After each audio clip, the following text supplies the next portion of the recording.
এদিকে গাজীপুরের কালিয়াকৈরে সকল শিল্প কারখানা আজ থেকে ছুটি ঘোষণা করায় চন্দ্রা নবীনগর ও চন্দ্রা গাজীপুর মহাসড়কে দেখা দিয়েছে গণপরিবহনের দীর্ঘ লাইন। এছাড়া ঢাকা ময়মনসিংহ ও ঢাকা টাঙ্গাইল মহাসড়কের বিভিন্ন স্থানে যানবাহন চলছে ধীর গতিতে।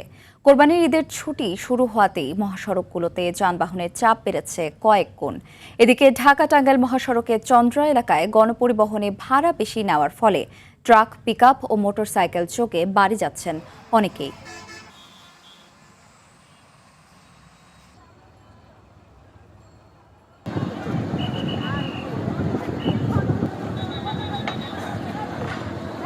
বাঁশকাইতে গেছি 200 টাকা ভাড়া দিয়ে বগুড়া, এখন চাচ্ছে 1000 টাকা ভাড়া হয়েছে 600 টাকা, এবার 1000-1200 এরকম করে দিচ্ছে।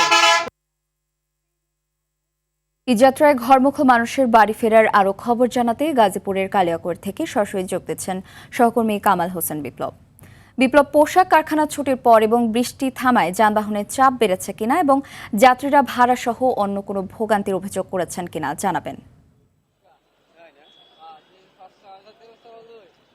জি রাকা, আপনি যেমনটি জানেন যে আর 2 দিন পরে কিন্তু ঈদুল আজহা।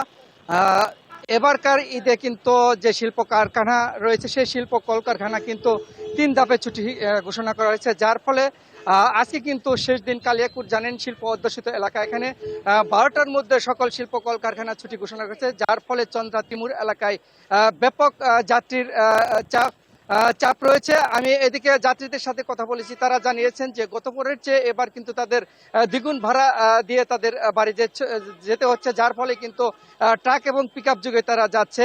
এদিকে আইনশৃঙ্খলা বাহিনীর সাথে কথা বলেছি, তারা যেমনটি জানিয়েছেন যে ভাড়া বেশি নেওয়ার ফলে কিন্তু কোনো অভিযোগ পাওয়া যায়নি, তার সে কারণে কিন্তু কোনো ব্যবস্থা গ্রহণ করেনি।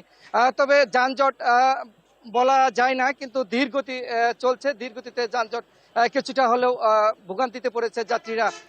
এদিকে 12টার পরে কিন্তু এই কারখানা ছুটি হওয়ার পরে চন্দ্রা ত্রিমুর এলাকা জুড়ে 10 কিলোমিটার জুড়ে গণপরিবহনের কিন্তু ধীর গতি রয়েছে এবং যাত্রীর ব্যাপক ঢল নেমেছে চন্দ্রা এলাকায়। তবে এই যাত্রীদের যে ভাড়ার কথা বলেছেন, সে ভাড়ার বিষয়ে কিন্তু আসলে অতিরিক্ত ভাড়া আদায় করা হচ্ছে বলে তারা জানিয়েছেন। এদিকে পুলিশের যে ঊর্ধ্বতন কর্মকর্তা রয়েছে, ডিআইজি, কিছুক্ষণ আগে চন্দ্রা এলাকা পরিদর্শন করেছেন।